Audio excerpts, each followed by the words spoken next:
Shalom saudaraku yang dikasihi Tuhan, sidang jemaat Raja Wali Anugerah, sidang jemaat Tiranus, sidang jemaat Bukit Kasih, dan sidang jemaat Kalisari yang ada di Mulyorejo, Surabaya.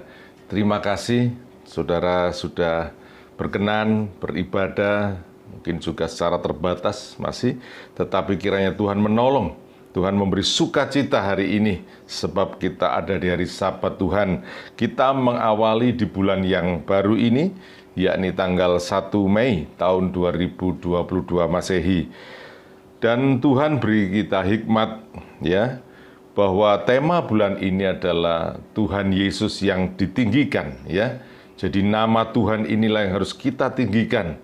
Sebab kita tahu pasca perayaan ya, ibadah sedang berjalan dan sudah kita lewati, dan kita menunggu masa di mana Tuhan naik ke surga. Bapak Ibu Saudara yang kekasih dalam Tuhan, pada hari Sabat ini saya berikan tema nama Yesus yang ditinggikan. Haleluya. Kita buka saja di dalam Filipi 2 ayat 9 sampai ayat yang ke-11. Filipi 2 ayat 9 sampai 11. Itulah sebabnya Allah sangat meninggikan Dia dan mengaruniakan kepadanya nama di atas segala nama, supaya dalam nama Yesus bertekuk lutut segala yang ada di langit, yang ada di atas bumi, dan yang ada di bawah bumi, dan segala lidah mengaku Yesus Kristus adalah Tuhan, bagi kemuliaan Allah Bapa. Tuhan Yesus kita ini luar biasa. Amin saudaraku. Ya, karena kita tahu bahwa di kolong langit ini tidak ada yang berkuasa nama lain, ya. Saudara memakai nama Yesus saja itu ada kuasanya, dan itu luar biasa saudara, ya. Kalau kita tengking di dalam nama saya, ya, Roy, setan tidak akan lari saudaraku ya, sakit penyakit tidak akan sembuh. Tetapi kalau kita bawa nama Yesus itu, maka setan bisa lari, sakit bisa dipulihkan oleh Tuhan. Oleh sebab itu nama Yesus adalah nama yang harus kita tinggikan. Bahwa pernyataan ini jelas bahwa segala kemuliaan bagi nama Yesus. Dan Yesus Kristus adalah Tuhan.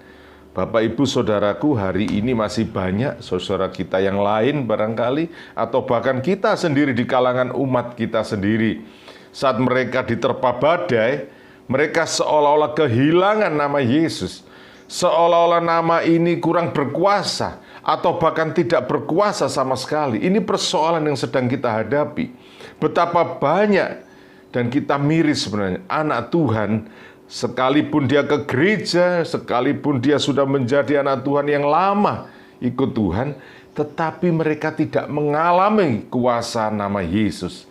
Sehingga seolah-olah tekanan-tekanan yang ada dalam kehidupannya membuat dia tawar hati. Ini persoalan kita. Ya, jadi kenapa nama Yesus harus kita tinggikan? Bukan sekedar dari mulut saja, tetapi dari hati, jiwa, roh kita menyatakan bahwa benar Yesuslah yang harus ditinggikan.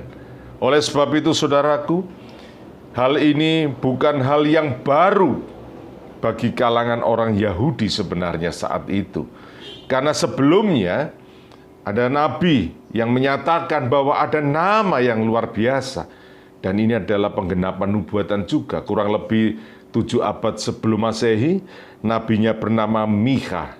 Mari saudara dan saya kita buka di dalam Mikha 5 ayat 2-4 atau Mikha 1 ayat 1-3. Ini ada perbedaan sedikit saudara, tetapi intinya saya memakai Mikha 5 ayat 2-4 yang seringkali disampaikan saat kita perayaan atau ibadah Natal ya. Seringkali kalimat ini disampaikan.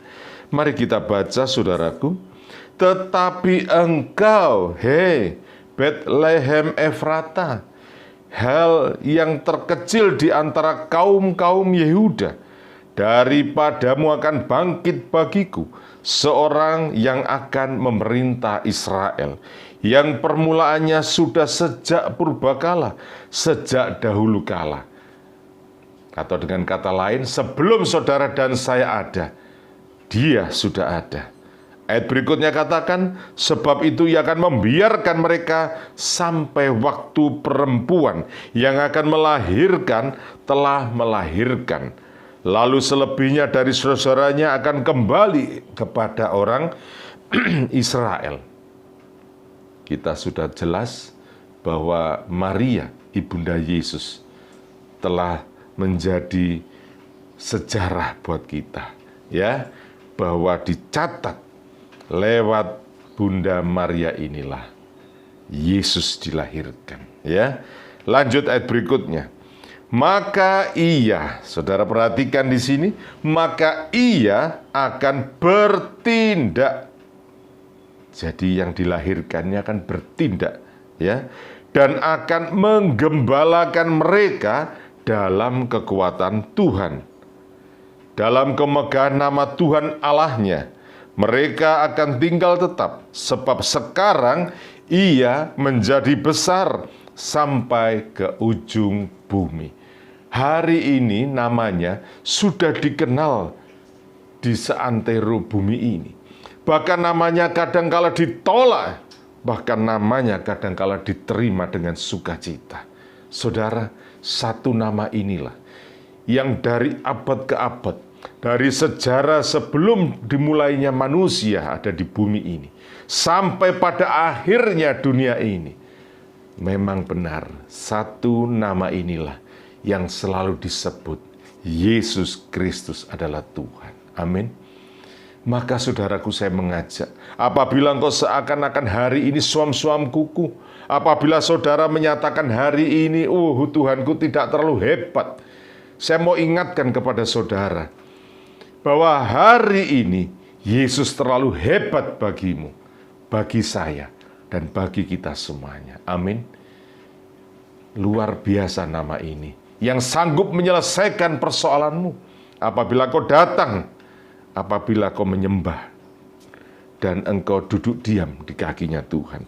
Oleh sebab itu, firman mengatakan dalam Mika ini, di ayat yang terakhir yang saya baca tadi, maka ia akan bertindak. Saudara, kalimat bertindak adalah kalimat aktif, yang menyatakan pribadi ini terus bekerja sampai hari ini. Bahkan pribadi ini terus membawa saudara untuk pengenalan yang luar biasa. Dan di samping itu, dan akan menggembalakan. Artinya apa, saudara? Engkau tidak pernah ditinggalkan. Gembala tidak meninggalkan dombanya.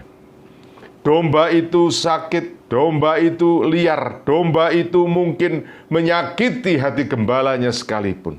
Tetapi gembala agung kita adalah pribadi yang penuh dengan kasih.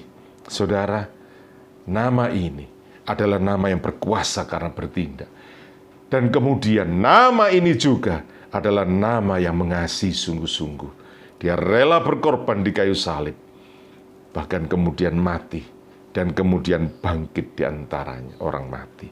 Saudara, hari ini, peristiwa 2000 tahun yang lalu, Tuhan berada menyertai para muridnya. Dengan kenyataan, tangannya masih berlubang paku. Saudara baca itu. Mereka para murid kaget, padahal Yesus sudah mati di kayu salib.